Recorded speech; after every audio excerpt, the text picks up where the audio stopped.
Hvala, to. Kar tako stopi zraven.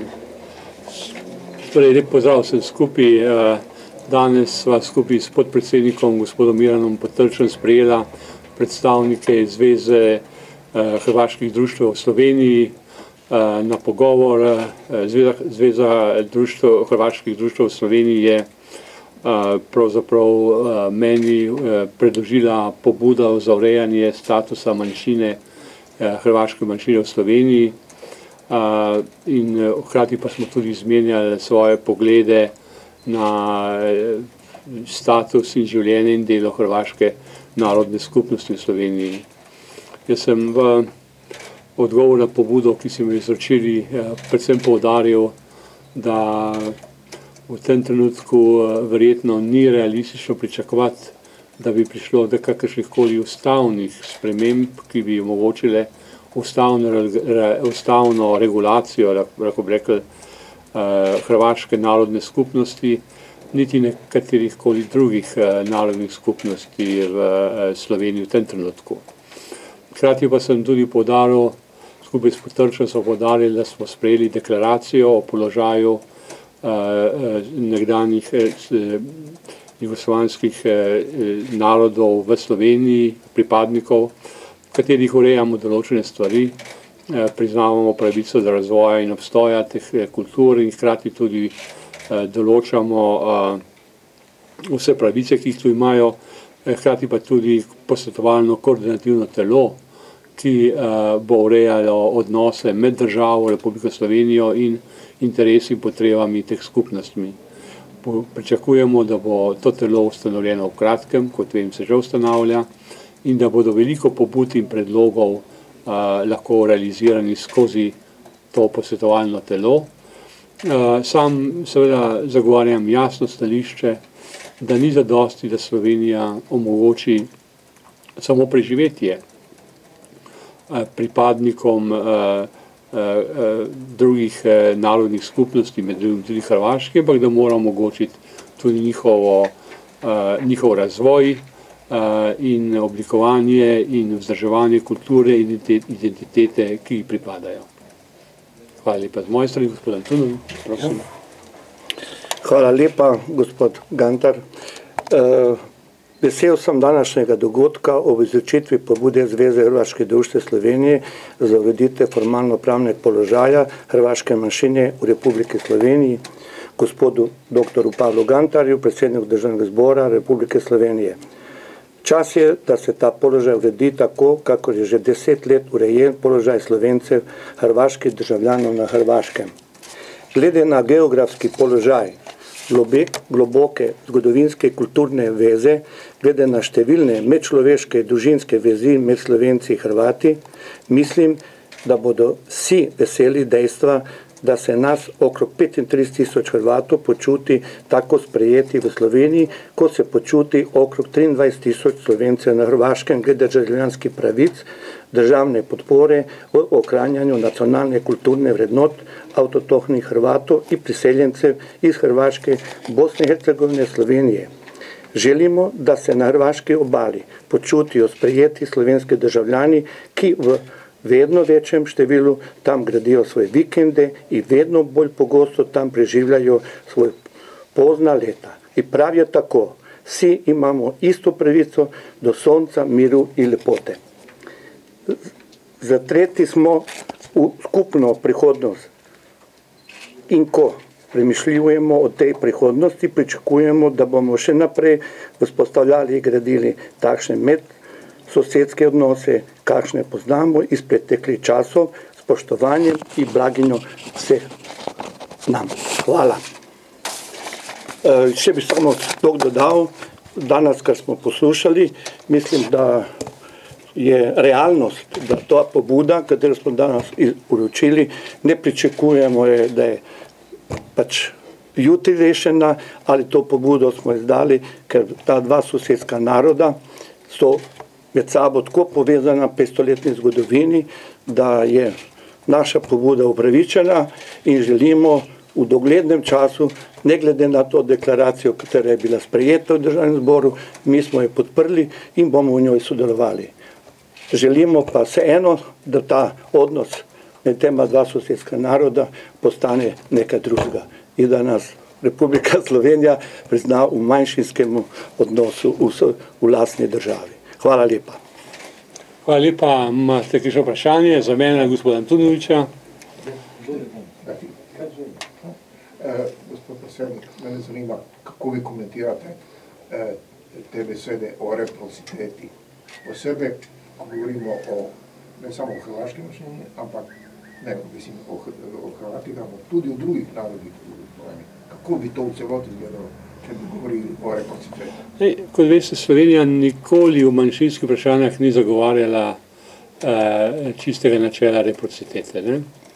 Ker če bi ga zagovarjala, potem bi recimo hrvaški ali italijanski narodni skupnosti v Sloveniji odrekla marsikatero pravico, ki jo slovenska skupnost na drugi strani, recimo v Italiji, ni imela ali še ni imela, da ne govorimo tudi o madžarski. Pravi, Slovenija v načelu izključuje idejo reciprocitete v teh zadevah. Pravi, če nas drugi tretirajo slabo, potem bomo še mi druge tretirali slabo.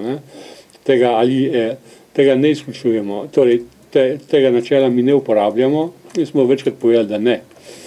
Ne rečem, da nekatere bolj nacionalistično nastrojene politične skupine v Sloveniji zahtevajo načelo reciprocitete.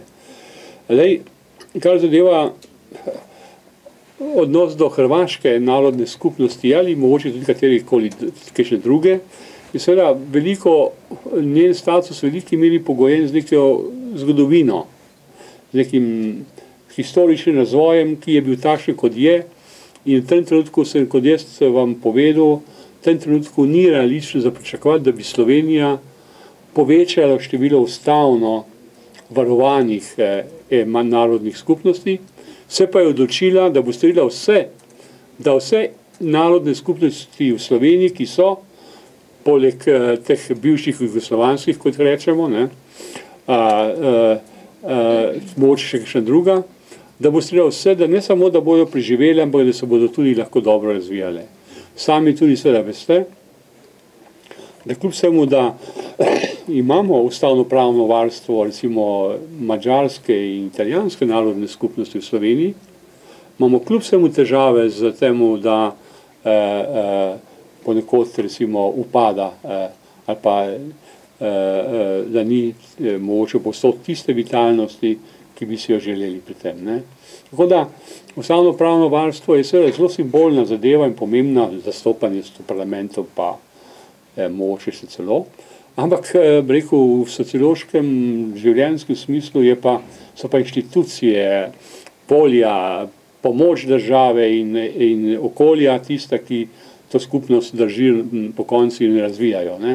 Na tem pa smo naredili premalo, po mojem mnenju, mogoče tudi z kakšnega neupravičenega strahu in to moramo pa popraviti ne samo zaradi teh narodnih skupnosti, Hrvaška sploh, ker je najbližja, ker smo tako rekoč drug ob drugem, ampak seveda ne samo zaradi njih, tudi zaradi sebe. To je bilo moje vprašanje, če bi se navezal. Malo mi skrbi, v Avstralijo recimo ne pošiljate več dela, odkar imamo internet. Se pravi, slovenskim skupnostim država vedno manj pomaga, po drugi strani pa v Evropi recimo ugotavljajo, da pač ni nekih manjšin več, ker Evropa. Me zanima tudi, zakaj ste do tega šele zdaj pristopili, ker treba je malo prešljivo, recimo, da čez 2 leti Hrvaška že v Evropi, recimo, ali pa še prej. No, jaz nisem obveščen tem, da se ne pošilja dela v Avstraliji, to ni odvisno od Državnega zbora Republike Slovenije. Prav gotovo je... Zmanjšujejo se sredstva za slovenske manjšine izven Slovenije. No, jaz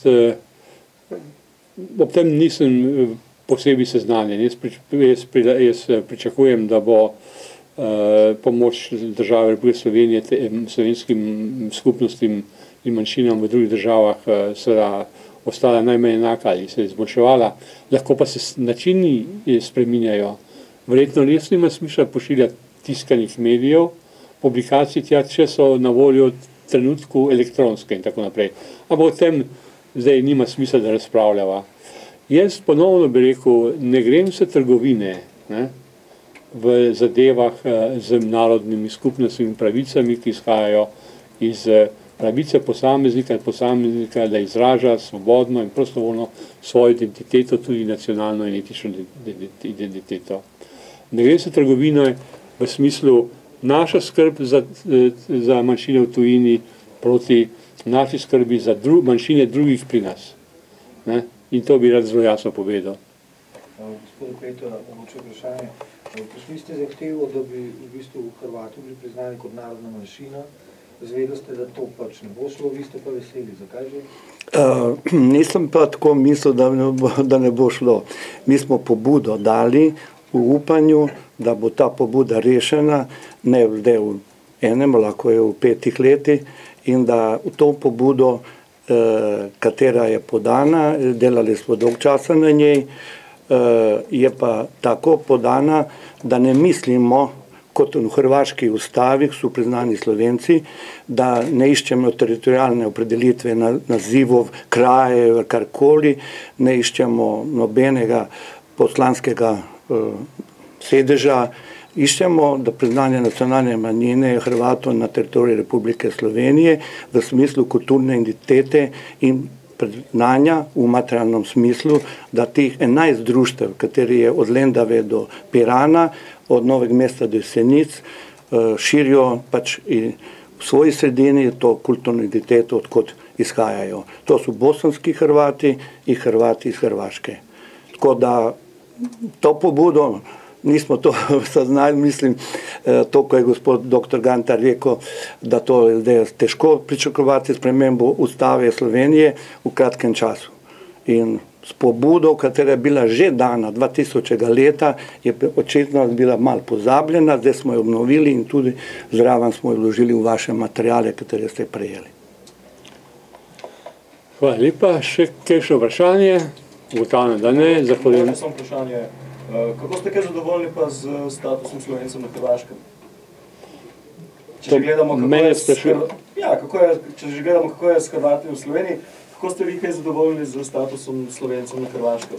Glejte, jaz s tem, čisto konkretno v tem trenutku nisem posebej dobro seznanjen. Ne, prav gotovo je dobro, da je bila, so bili Slovenci, kot se temu reče, vrnjeni v ustavo, ne.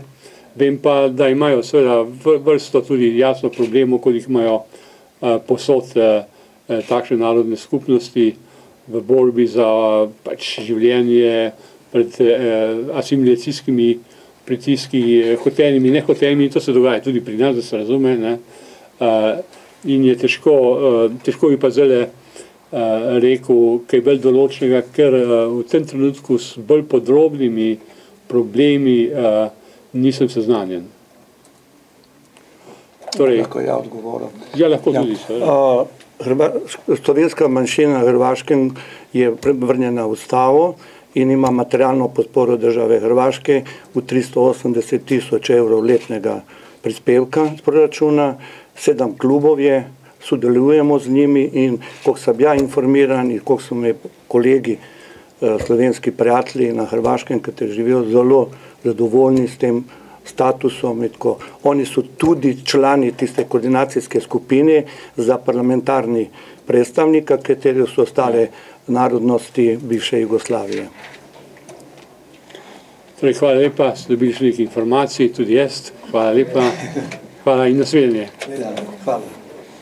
Hvala lepa. Ja, hvala vam še enkrat za sprejem in še enkrat moja predlagatelj. Ja.